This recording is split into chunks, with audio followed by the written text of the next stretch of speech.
بسم اللہ الرحمن الرحیم۔ السلام علیکم ورحمۃ اللہ۔ محترم ناظرین، رمضان المبارک برکتوں، رحمتوں اور مغفرت کا مہینہ ہے۔ ایک ایسا مہینہ جس میں جنت کے دروازے کھول دیے جاتے، جہنم کے دروازے بند کر دیے جاتے اور بڑے بڑے شیطان زنجیروں میں جکڑ دیے جاتے۔ لیکن ایک سوال، اگر شیطان قید ہے تو پھر ہمارے دل میں برے خیالات کیوں آتے ہیں؟ کیوں بعض لوگ رمضان میں بھی گناہ کرتے ہیں؟ آخر یہ وسوسے کہاں سے آتے ہیں؟ آج کی ویڈیو میں ہم ان تمام سوالات کے جوابات تلاش کریں گے۔ ہم 3 اہم نکات پر تفصیل سے بات کریں گے۔ نمبر 1، شیطان کی قید کا اصل مطلب کیا ہے؟ نمبر 2، اگر شیطان قید ہے تو پھر برے خیال کہاں سے آتے ہیں؟ نمبر 3، ہم ان خیالات سے کیسے بچ سکتے ہیں؟ یہ ویڈیو آپ کی زندگی بدل سکتی ہے اگر آپ آخر تک دیکھیں، اس لیے کہیں مت جائیں، کیونکہ ہم قرآن و حدیث کی روشنی میں ایک بہت بڑی حقیقت سامنے لانے والے ہیں۔ حصہ نمبر 1، شیطان کی قید کا اصل مطلب کیا ہے؟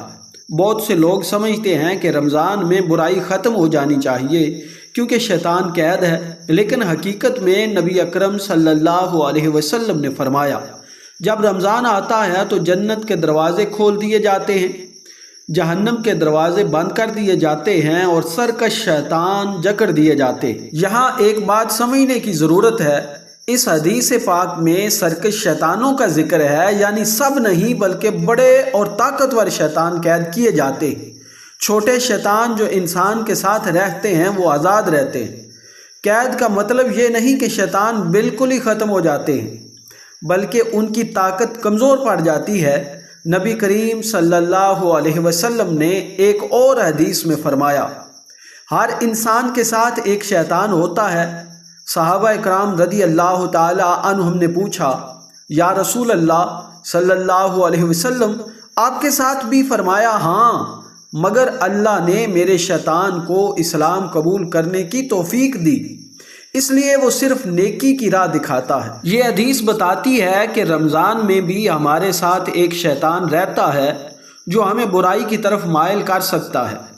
مزید ایک حدیث میں آیا، شیطان انسانوں کے جسم میں خون کی طرح دوڑتا ہے۔ تو اگرچہ بڑے شیطان قید ہیں، مگر ہمارے نفس اور ارد گرد کے ماحول میں برائی کے بیج پہلے سے موجود ہوتے ہیں۔ حصہ نمبر 2، اگر شیطان قید ہے تو برے خیالات کہاں سے آتے ہیں؟ نمبر 1، ہمارا نفس سب سے بڑا دشمن ہے۔ قرآن کہتا ہے، یعنی نفس خود برائی کی طرف مائل ہوتا ہے۔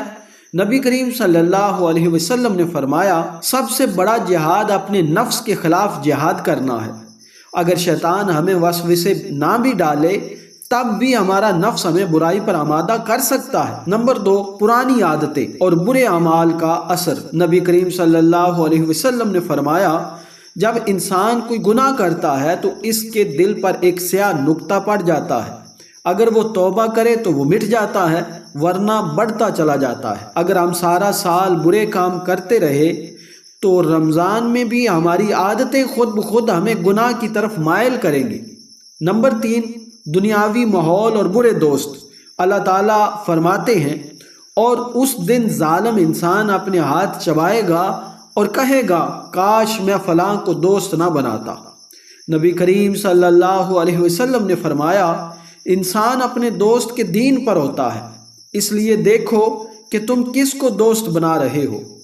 نبی اکرم صلی اللہ علیہ وسلم نے فرمایا، اچھے اور برے دوست کی مثال عطر فروش اور بھٹی دھوکنے والے کی طرح ہے۔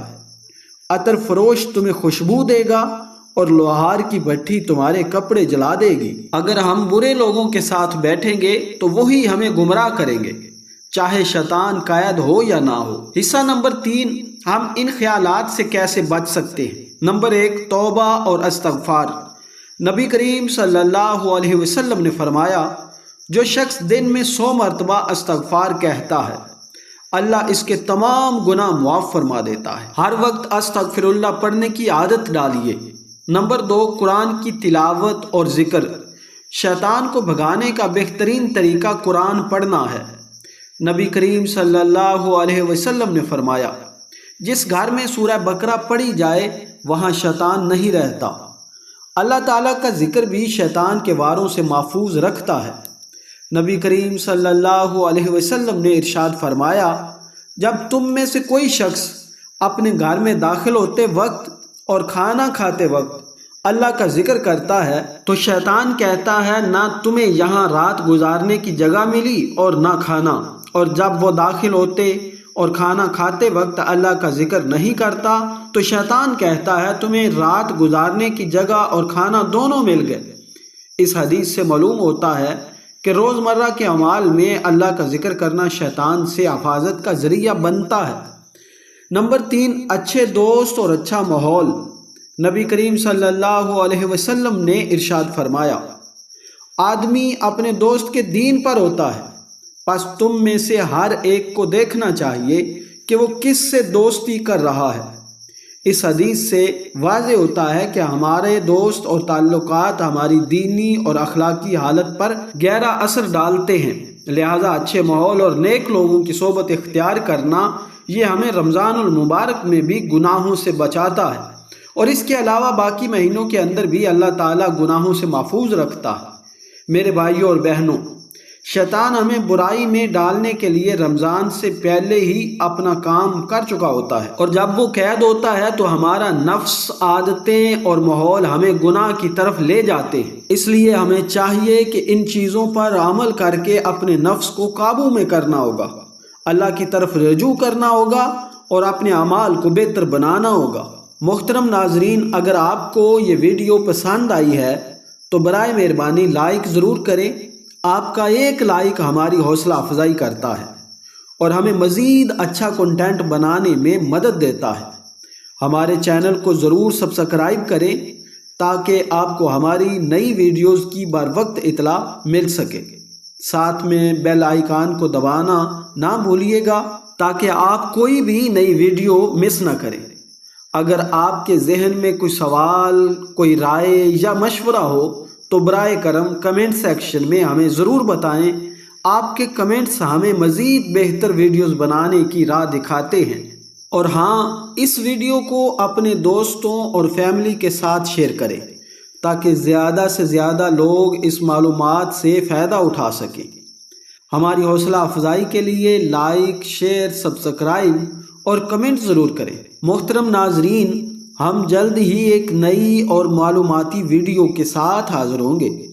ہم کوشش کرتے ہیں کہ آپ تک جو مواد پہنچے وہ قرآن و حدیث کے عین مطابق ہو، اس لیے آپ سے گزارش ہے کہ ہمیں رمضان سیریز میں سپورٹ کریں۔